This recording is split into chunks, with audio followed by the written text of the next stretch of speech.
Chandrababu, Lokesh, Pawan Kalyan credit స్టోరీలో పోటీ పడుతున్నారని, అయితే ప్రైజ్ మనీ ఎవరికి ఇవ్వాలో ఆల్రెడీ ఫిక్స్ అయిపోయిందని అంటున్నారు వైఎస్ఆర్సీపీ నేత కారుము వెంకటరెడ్డి గారు. ఇంకా ఆయన ఏటేటి చెప్పారు ఇందాం. సార్ నమస్కారం. ఏటి క్రెడిట్ స్టోరీ గొడవ? పవన్ కళ్యాణ్ గారి ప్రెస్ మీట్ చూసారా?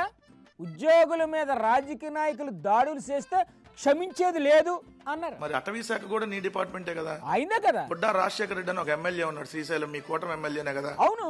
అయితే అటవీ శాఖ అధికారులని చిత్రహింసలకు గురి చేశాడు. అవునా? మరి ఆ ఎమ్మెల్యే మీద యాక్షన్ తీసుకున్నారా? రాత్రిల్లా కారులో ఎక్కించుకొని తెల్లారదాకా ఆయన పిచ్చ కొట్టుడు కొట్టి మరి ఎందుకు క్షమించేసి వదిలేసావు? క్షమించక తప్పదు సార్, సిచ్యువేషన్ అలాగుంది. ఎందుకు తెలుగుదేశం వాళ్ళు మళ్ళీ నిన్ను క్షమించరానే? అంతే కదా. నువ్వు ఇచ్చేటటువంటి స్టేట్మెంట్లేమో సినిమాల్లో హీరో లాగా డైలాగులుగా చెప్పడానికి ఉంటాయి. మరి ఆ స్టేట్మెంట్లు ఇంప్లిమెంటేషన్ లో ఎలా ఉంటాయి? ఇంప్లిమెంటేషన్ లో చూస్తే కమెడియన్ చేసేటటువంటి ఆ కామెడీకి కూడా పనికిరావు. అన్నట్టు స్టార్టింగ్ లో ఏదో క్రెడిట్ స్టోరీ గురించి చెప్పారు, ఏడు దాని సంగతి? నార్మల్ గా క్రెడిట్ స్టోరీ అనగానే మనకు చంద్రబాబు నాయుడు గారు, లోకేష్ గారు గుర్తొస్తా ఉంటారు. అవునండి, అది వాళ్ళ టాలెంట్. ఇప్పుడు పవన్ గారు కూడా క్రెడిట్ స్టోరీకి పోటీ పడుతున్నట్టున్నారుగా. మీరు ఎంత క్రెడిట్ స్టోరీకి పాల్పడ్డా పవన్ కళ్యాణ్ గారు మీకు మాత్రం ప్రైజ్ మనీ రాదు.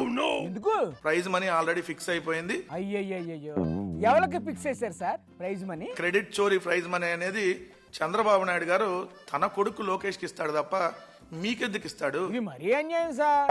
ఎవరు బాగా క్రెడిట్ స్టోరీ చేస్తే వాళ్ళకి ప్రైజ్ మనీ ఇవ్వాలి, కానీ ముందే ఫిక్స్ చేస్తే ఎలాగా?